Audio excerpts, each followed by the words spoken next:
भारतीय सरकार के लिए अब एक नया धर्म संकट खड़ा हो गया है। पिछले एक साल से हमें इस तरह की न्यूज लगातार सुनने को मिल रही है कि ब्रिक्स देशों का जो संगठन है उसको एक्सटेंड किया जाना है, यानी ब्राजील, रशिया, इंडिया, चाइना और साउथ अफ्रीका के साथ साथ अब इस संगठन में और भी देशों को शामिल किया जाना है। रशिया और चाइना ब्रिक्स में और भी देशों को शामिल करना चाहते हैं, खास तौर पर ऐसे देश जो डेवलपिंग तो हों लेकिन उसके साथ साथ अमेरिका और यूरोपियन देशों के खिलाफ रशिया और चाइना का समर्थन करें।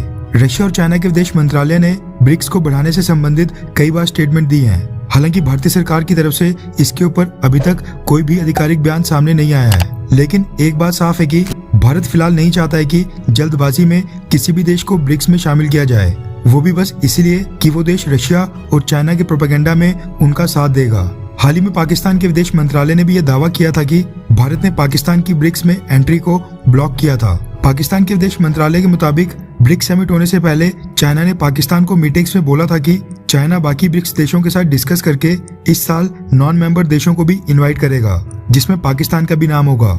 यानी जिस तरह से भारत G7 का सदस्य नहीं है लेकिन फिर भी जर्मनी ने भारत को इनवाइट किया था, सेम तरीके से चाइना भी पाकिस्तान को इस साल के ब्रिक्स समिट में इनवाइट करने वाला था, जो कि एंड मौके पर नहीं हुआ। इसके लिए पाकिस्तान ने भारत के ऊपर आरोप लगाते हुए दावा किया कि उसकी पार्टिसिपेशन को ब्रिक्स के एक सदस्य देश यानी कि भारत ने ब्लॉक कर दिया था।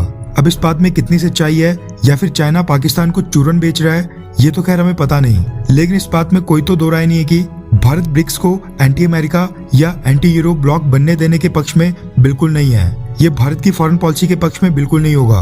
ब्रिक्स की शुरुआत ही मेजर डेवलपिंग कंट्रीज को एक साथ एक मंच के ऊपर लाने के लिए की गई थी, ताकि सब देश एक साथ मिलकर इकोनॉमिक डेवलपमेंट में एक दूसरे को सपोर्ट करें, न कि राजनीति करने के लिए या फिर किसी तीसरे देश को टारगेट करने के लिए ब्रिक्स के मंच का इस्तेमाल किया जाए। लेकिन अब ब्रिक्स को लेकर भारत के लिए एक मुश्किल स्थिति पैदा हो गई है और भारतीय सरकार असमंजस में पड़ गई है। रेफरेंस के लिए आपकी स्क्रीन के ऊपर न्यूज 18 के आर्टिकल का स्क्रीनशॉट है, जिसके मुताबिक भारत के स्ट्रेटेजिक पार्टनर ईरान ने आधिकारिक तौर के ऊपर ब्रिक्स की मेंबरशिप के लिए एप्लीकेशन भेज दी है, यानी सदस्यता के लिए अप्लाई कर दिया है, जिसके बाद अब ब्रिक्स के सभी members Brazil, Russia, India, China और साउथ अफ्रीका, इन पांचों देशों को ये फैसला करना है कि ईरान को ब्रिक्स में शामिल किया जाए या फिर नहीं, और जो भी अधिकतर देशों का मत होगा उसी के आधार पर फैसला किया जाएगा।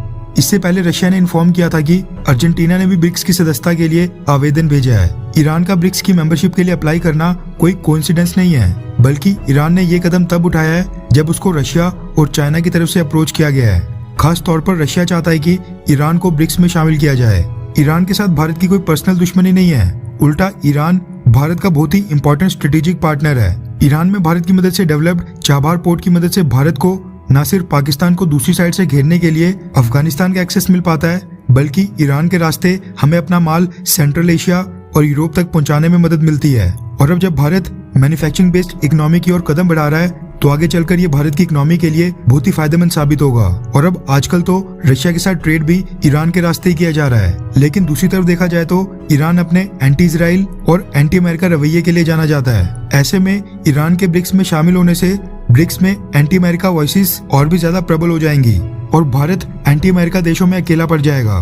कल को कई सारे मुद्दों के ऊपर भारत को ना चाहते हुए भी इन सब देशों के बीच में शांत बैठना पड़ेगा। वहीं चाइना तो इवन पाकिस्तान को भी ब्रिक्स में शामिल करने के पक्ष में है। देखा जाए तो कई सारे प्रतिबंधों की मार झेल रहा ईरान ब्रिक्स में शामिल होने के लिए काफी एक्साइटेड है।